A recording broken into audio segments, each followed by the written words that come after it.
Welcome to Shorty Supercoach. What's going on, guys? We're back with a video, non-Supercoach related, but we're talking Brownlows, mate. We're talking Brownlows, and Shorty's been hard at work. All these Brownlow predictors. I love doing this shit. I do love doing it because it's a rare betting opportunity that you get, right? All these other races, horse racing or same game multis, you've got to predict the bastard. Where the Brownlow, it's already run, mate. It's already done. We've got the games ahead of us. If you put in a bit of time, you can actually really narrow things down. So these are the three I've worked with. What I'm going to do in this video is show you some of the locks I've had because, look, who do I think is going to win the Brownlow? Marcus Bontempelli. I think it's going to be really close between Nick Dacos and Zach Butters, but who knows? There's no value in that. I mean, it'd be interesting to follow along. But if you like to have a bit of a dabble, this market is where it is at. This same, the teams, the Brownlow teams. Now, some will have, without Lockie Neal and that type of thing, Josh Dunkley, etc. So you can multi these up and you can get some pretty handy odds. So I'm going to talk to you about, I think there's 12 locks. I think you can lock it away. There's about a $6 or $7 multi that you can just take to the bank, mate. It's free money, in my opinion. I'm not giving out official financial advice here, but it's just something to have a bit of a guide for. But I think it's a great bet. And then what you can do is probably 6 or 7 other markets, which I've dived into with a bit of research. I'm not sure how well you could sort of see that, but it gives you a bit of an idea of sort of what I've done. Just basically broken down some of the tougher team players and vote getters to split.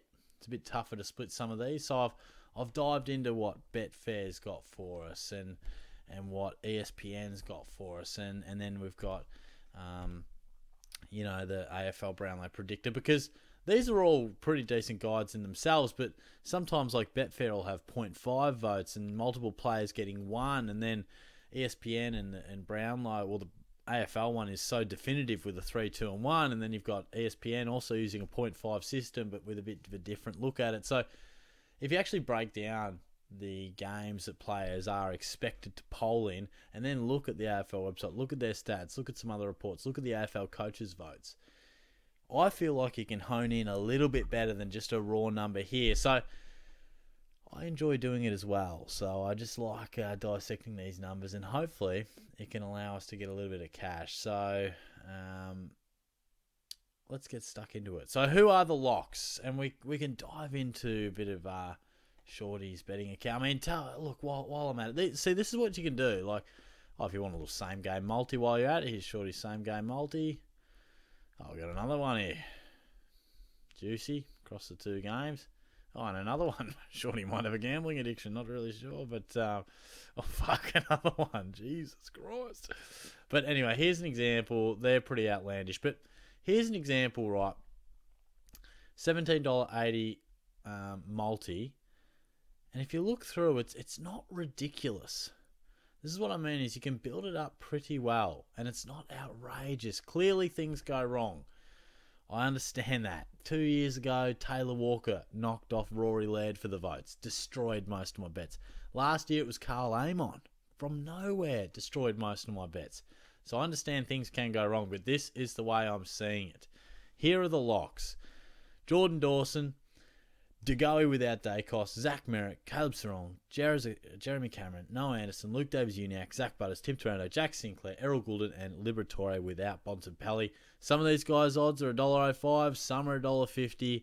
It works out to be $6.58. So if you just want to chuck 10 or 20 bucks on that, I reckon you can get a pretty easy $60, $120, whatever it works out to be. Boost it up, whatever you like. I think that is a pretty good bet to just start it from. But if we do want to juice things up, and like I said before, you can get multis in this area, and I'm not suggesting you bet your life savings here. I'm just saying, of all betting opportunities, I actually think the Brownlow teams multi provides a reasonably good amount of value and control over our bet because the results are already out there. So in theory, if you put the time in, you can actually go, all right, see, look at this. This is what 16-leg multi, $125. Hopefully I win $1,000. But, all it takes is that same core 12 and then you add in a few different ones. So I personally don't think it's outrageous, notwithstanding that things can go wrong and unexpected things happen on Brownlow night. Let's take a look at a few of the ones. So Brisbane. Biggest word of warning, right? You'll be scrolling through and you'll go Dawson bang, just Dunkley bang, $1.50.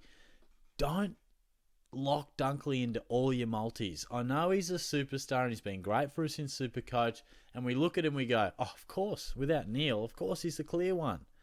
It's actually pretty damn close the way I've got it. So I've got Dunkley on 9 votes and Danaher and Cameron on 8 votes. Now, if I'm looking at this, Dunkley, he clearly polls in the most, or is a chance to poll in the most. I've got him down for 9 potential polling games, and Danaher 5 and Cameron 5. But what Cameron and Danaher do is when they poll, it's a 3 or a 2 quite often. I've only got Dunkley down for a best on ground in round 8 and round 19. And then it's really tough. So, like I've said, I've put a confidence levels next to him as to how confident I would be. Because the way I would do it is I would build my multis around that core bunch of locks that we've got up there, chop and change a few, and I'd add in 2 or 3 of these next 6. All 6 at times, 1 or 2. Like, spread the load, because you don't want one person to go wrong and it ruins all 10 of your bets. So take some out, take some in, spread the balance. But my confidence levels on Dunkley are pretty solid, 70%. I think he'll get up, but it's a bit closer than you should think. I don't feel like you put him in absolutely every single one. So in round 13, round 15, round 14, and even round 20, it's really touch and go for the 1 vote for Dunkley. So it wouldn't shock me for Dunkley to poll 12 or 13 votes, where I think Cameron are 8 or 9 and Danaher max. Dunkley's probably a base of 9. Could be more. I think he'll get it done, but he could get you nervy at times late in the count. Now, Carlton, really tough one to split as well. I've got confidence levels of 50% because I think it's a genuine 50-50 between Cripps and Curnow. Now, most of you probably think Curnow's the lock here, but again, Cripps polling in more games, or at least potentially. Now, I've got Curnow down for best on grounds in round 4, 7, 19, 20, and 23, as well as a 2-voter in round 2. I think only Jeremy Cameron pips him there. So I've got the bulk of his votes purely best on ground performances. He's kicking 6, he's kicking 9. Where then you've got Cripps, who I've got him polling potentially rounds 2, 3, 4, 6, 7, 12, 14, 16, 17, 18, 20, and 22. And I'm leaning to Cripps. Like I've got there, I've got him down for 18 and I've got Cripps down for 17 after I worked through all these. Again, there are some really difficult ones on the 1 voter. That's why I've got him down as 50%. I would not be putting him into all of these. Interestingly, I think Cripps is actually the value in amongst this. So I think they've actually got Curnow as favourite. Yeah, so Cripps is actually the second favourite, but I think he'll be level or maybe a vote in front, but it's going to be tight. So don't put him in all of your multis. I think it's one to tread carefully. Next up, we've got the Giants, who pretty much of all these 50-50 type ones, or ones that I dove into the books and actually had a bit more of a look, I'm most confident on Toby Green getting the job done over Tom Green. And this is a funny thing, like doing the dive into it. Look at this. Look at these numbers. There's a lot into it. I don't know how well you can see that, but a fair bit went into this, so fucking hell, I better win some money. But I entered doing this Giants deep dive thinking Tom Green would come out on top. And I was kind of hoping he would, because he's much better value than Toby Green. But Toby definitely came out on top. 18 votes to 15. Again, similar to the Cripps versus Curnow, but the midfielder not getting it done. Toby just has more ones where you're just definitively best on. Tom Green does have a few more. I've got a few question marks. Round 10, maybe 1. Round 11, maybe 1. Again, 2 or 1 in round 14, it's hard to say. 2 or 1 in round 24, it's hard to say. So it's not to totally rule out Tom Green, but then you've got Toby, who's best on ground in round 1, best on ground in round 7, 11, 13. He's best on ground in round 20. there's some clear best ons, which just gives you a bit more confidence in the fact that, all right, I think they're lock votes, and he's been a fantastic player all year, All-Australian captain. So notable. There's a little bit of Tom Green, maybe just not quite being as recognisable early. You know how sometimes there's just a bit of a lag period for some players to actually poll how they should. And that's a little bit why I'm backing in Paddy Cripps too. He's just such a pollable player. So I'm backing in Toby Green here. Again, Tom Green, I think he'll poll in more games, but I've only got him down for only round 5. I've got him the 3 or the 2. And all the rest, I actually don't have him best on ground in any other game. A lot of 2 voters where you got Toby for 5 best ons. So I would play Toby Green with confidence. And I think he gives you... Where is he? Maybe $1.50 odd? $1.52. So that's where you can start to build it up. You add a couple of $1.50s and then you can get those odds beyond $10, up towards 20. And then if you just want to chuck a cheeky tenner down on it, I think you can win $200, you know, and have a bit of fun. You know, certainly gamble responsibly, guys, but I think it can just add a little bit of fun to your Brownlow night. This was the toughest one to split. Sicily versus Newcomb. Now, I've got them dead level on 14 votes each.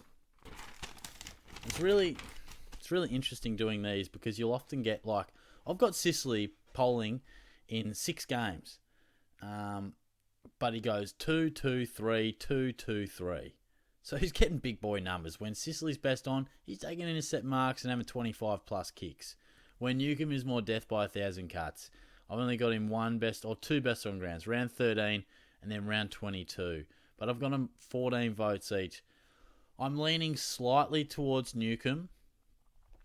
I wouldn't put him in too many. The only reason I lean towards Newcomb is that he is the value.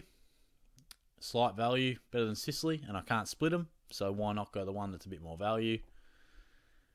He's a midfielder, polled well last year, so I think Newcomb's already had that acknowledgement year. 11 votes last year, I think, when he was a bit of a unknown commodity. Now he's gone bang, very notable in and around the stoppages.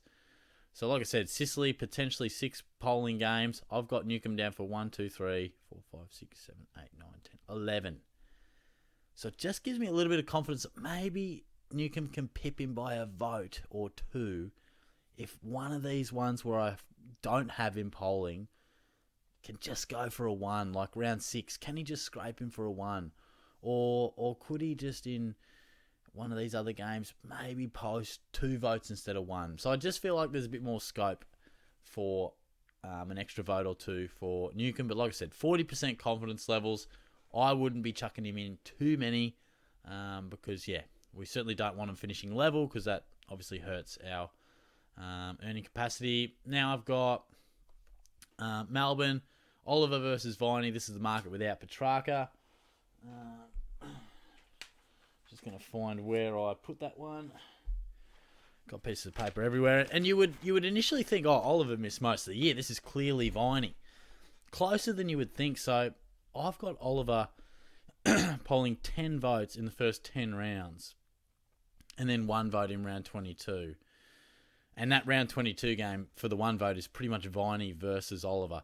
Nonetheless, I've got Viney winning 13 votes to 11, and I'm pretty confident 75%. That could almost be 80 plus, to be fair, because I think something would have to go wrong for Viney, I think, to not claim it. Oliver misses so much footy. I've got Viney really going fantastic for the first 15, 16 rounds. Best on him round 6, 2 votes in round 9, best on him round 13, best on him round 16. And then I could only find 2 more votes in the rest of the year. But he's very much in the thick of it for maybe round 22, maybe round 23, maybe round 19. So it wouldn't shock me to see Viney end up on 16 or 17 votes, where I think Oliver max is 12 or 13. So, again, Pretty confident in that one. Happy to add Viney into quite a few of your markets there. And he's actually pretty handy for $1.60. Helps to bang it up a bit. North Melbourne, you got Larkey versus Sheasel. And I think most people, again, will go Harry Sheasel. What a great year. Won the best and fairest. Was fantastic for me in Supercoach. I'm going him. Don't do that. I'm saying Nick Larkey. And with relatively good confidence. I know I've got 70% there. You could almost put that to 80. Again, for the know what you're going to get factor. When Larkey is best on, he's clearly best on. He's kicking a big bag. Sheasel, I've got potentially polling in 5 games, and I've got him down for 5-1 voters. And look, to be honest, I can't see him getting any more than 5 or 6. Some people may differ, but I just don't think he's going to get more than 6 votes. Larkey kicks 6 in round 1, 2 votes. Round 2, he kicks 4. I've given him 1 vote. Sheasel could also get the 1 vote, so maybe that's a bit of a swing there. Could see him 6 all. Maybe that's why I had him down at 70%. But and then the key one will be in round 23. Kicks 6 in a loss. Dustin Martin and Shai Bolton poll the 3 and the 2. I think Larkey gets 1. Kicks 9 in round 24. That's 3 votes. So you might be nervous for most of the night with Sheasel on top of him, but I think Larkey's going to come over the top in that final round.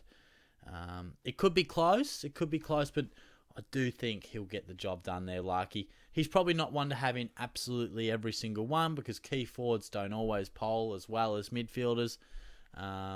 So yeah, I know I've probably chopped and changed on my confidence levels there a couple of times, but let's just say have him in a few, not every one.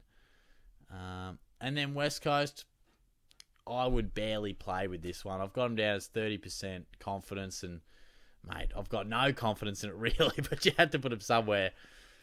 Sheed versus Shuey versus Cripps versus Waterman. You could chuck Jermaine Jones in there because I think Jones has a chance to poll 2 votes in round 2. Cripps and Waterman won't get it. They are only polling in 1 game each. They're not best on. 2 votes max.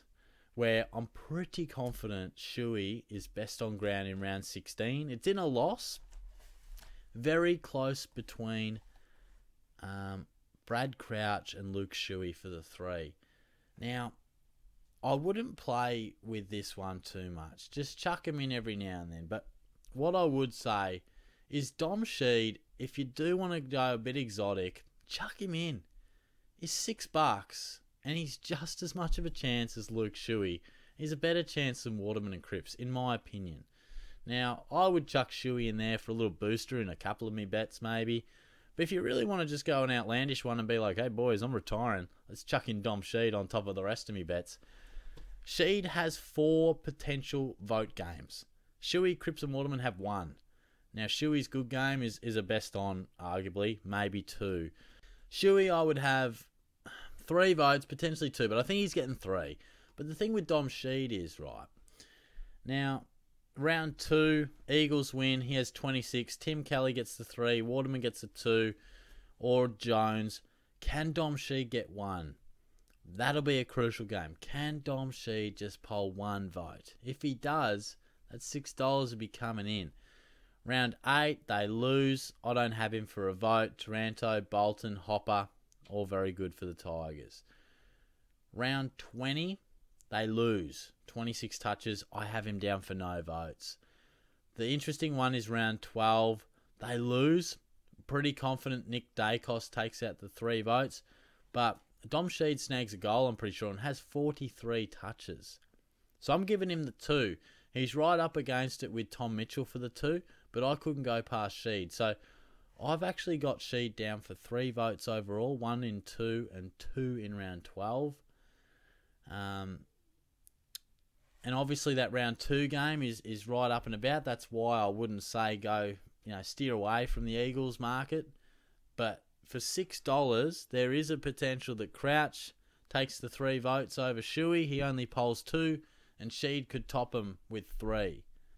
So there's a reason he's $6, clearly. But of all odds out there, it's not the worst to just chuck in. It's really not. And the other market I had, and I didn't deep dive into this one, but I'm really confident on Shy Bolton over Martin. Dusty did pick up late and started to really hit his straps as the Dusty of old, but all the markets I've looked at, really confident with Bolton. Sinclair, I'm really confident over Marshall. A couple of them have Marshall over him, but I've looked into it and I've gone, nah, I'm really confident in Sinclair. I'm backing him in.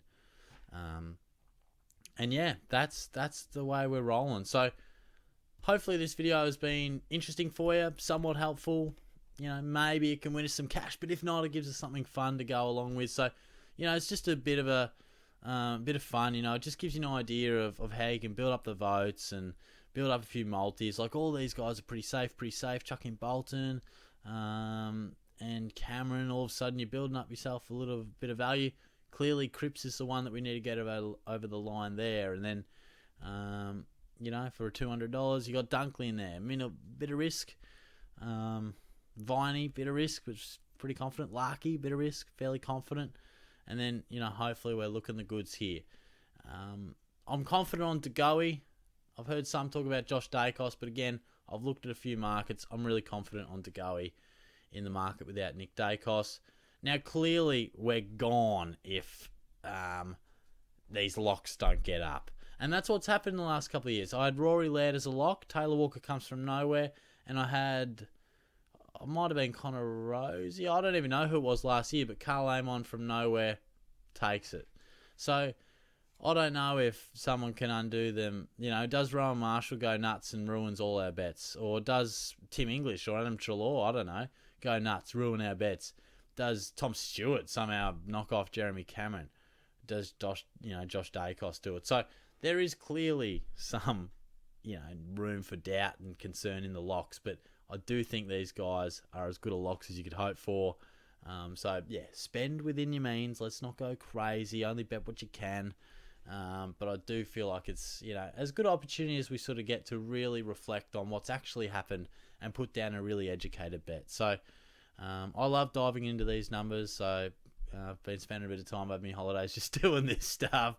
But hey, it passes the time and I enjoy it. So it'd be even better if it can win some money for me, because the boys have been getting stuck into me about Shorty. You put about 20 hours into this, mate, and you lose money every year. But hey, we're still rolling with it. We're seeing what we can do. If you've got any markets that you think are really good or some really good value, let me know.